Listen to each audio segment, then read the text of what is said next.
देश में जो करीब करीब 90 करोड़ इंटरनेट यूज़र्स हैं, डिजिटल की दुनिया से जुड़े हैं, डिजिटल इंडिया के बेनिफिशरीज हैं, उन सब के प्रोटेक्शन के लिए स्ट्रॉन्गेस्ट पॉसिबल मेजर लेने चाहिए।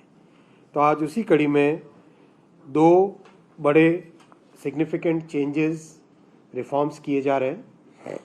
पहला है, हम लोगों ने अभी तक का जो डेटा और जो एविडेंस देखी, उससे ये समझ में आया कि बहुत बड़ी कॉम्प्लिसिटी है डीलर की। जो पॉइंट ऑफ सेल होता है, जो सिम बेचता है, उसकी बहुत बड़ी कॉम्प्लिसिटी होती है। वो एक्चुअल जितना चेक करना चाहिए, जो कानून के हिसाब से जो वेरिफिकेशन एक्चुअल में करना चाहिए, वो वेरिफिकेशन नहीं करते हैं। किसी न किसी तरीके से उस वेरिफिकेशन प्रोसेस को शॉर्ट सर्किट करके सिम बेचने में उनका फोकस रहता है। तो इसको कंट्रोल में करने के लिए पुलिस वेरिफिकेशन मैंडेटरी कर रहे हैं। जो भी डीलर बनेगा उसका वेरिफिकेशन, बायोमेट्रिक वेरिफिकेशन और पुलिस वेरिफिकेशन मैंडेटरी कर रहे हैं।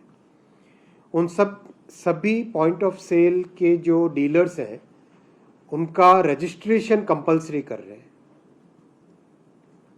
इससे रजिस्ट्रेशन और वेरिफिकेशन से जिसने भी फ्रॉडुलेंटली सिम बेचा या फ्रॉडुलेंट डॉक्यूमेंट के बेसिस पे सिम बेचा, उस व्यक्ति को अकाउंटेबल किया जा सकेगा इस प्रोसेस में। तो ये अकाउंटेबिलिटी लाने का बहुत बड़ा एक स्टेप है और ये बहुत डिटेल चर्चा करके, फील्ड में डेटा देख के, टेलीकॉम सर्विस प्रोवाइडर्स से बातचीत करके, पुलिस एजेंसीज के साथ बातचीत करके, एक्चुअल में फील्ड में जाके कुछ टेस्ट चेक करके, इन सब को करने के बाद में इस नतीजे पे पहुँचे कि बहुत बड़ा सोर्स है फ्रॉडुलेंट सिम बेचने का, वो है डीलर। इसलिए डीलर के ऊपर एक प्रॉपर अकाउंटेबिलिटी का सिस्टम बनना चाहिए। तो ये साथियों पहला रिफॉर्म है। दिखने में छोटा लगता है ये रिफॉर्म, लेकिन इस छोटे से चेंज से मेरा आपसे विश्वास है कि आप देखोगे कुछ ही महीनों के अंदर अंदर फ्रॉडुलेंट सिम बेचने की संख्या में एक सिग्निफिकेंट कमी आएगी। दूसरा बड़ा रिफॉर्म है कि बहुत सारे लोग बल्क में सिम खरीदते हैं। आप समझो 80% तो उसमें जेन्युइन है, जिनकी रिक्वायरमेंट होती है, बिजनेसेस है, कॉरपोरेट्स है, ऐसे लोग हैं जिनके किसी एक पर्टिकुलर बड़े इवेंट के लिए एक बड़ा ग्रुप है। मान लो कोई संगम हो रहा है, अपना समागम हो रहा है, निरंकारी समागम हो रहा है, कोई कुछ ऐसी बड़ी चीज़ होती है, बड़ा इवेंट होता है, तो बल्क में लिए जाते हैं। तो उसके लिए बल्क कनेक्शन वाला एक प्रोविज़न था। लेकिन जो 20% मिसयूज़ है, वो मिसयूज़ बहुत बड़ा है। उसमें क्या होता था, बल्क कनेक्शन के नाम पे खूब सारे सिम ले लिए और एक डिवाइस होता है सिम बॉक्स। सिम बॉक्स के अंदर एक साथ खूब सारे सिम डाले जाते हैं और उस एक सिम बॉक्स के जरिए से फिर बहुत सारे ऑटोमेटेड कॉल्स होते थे।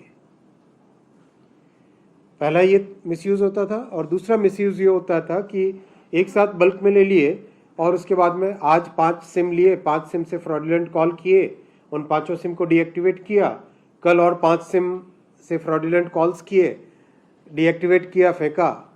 फिर ऐसे करके एक तरीके से एक फ्रॉडुलेंट कॉल्स की, साइबर फ्रॉड्स की एक कड़ी बन जाती थी।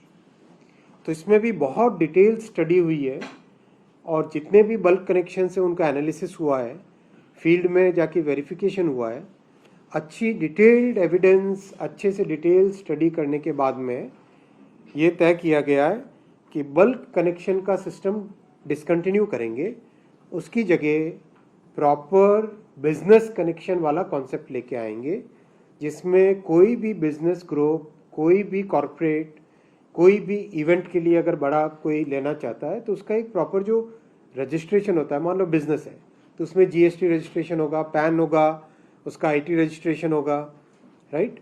कोई भी कॉरपोरेट है तो उसका एक प्रॉपर सिस्टम होगा, उसके बेसिस पे बिजनेस कनेक्शंस दिए जाएंगे। और उस बिजनेस कनेक्शन में भी जो भी इंडिविजुअल है, उस इंडिविजुअल का केवाईसी भी करवाना पड़ेगा।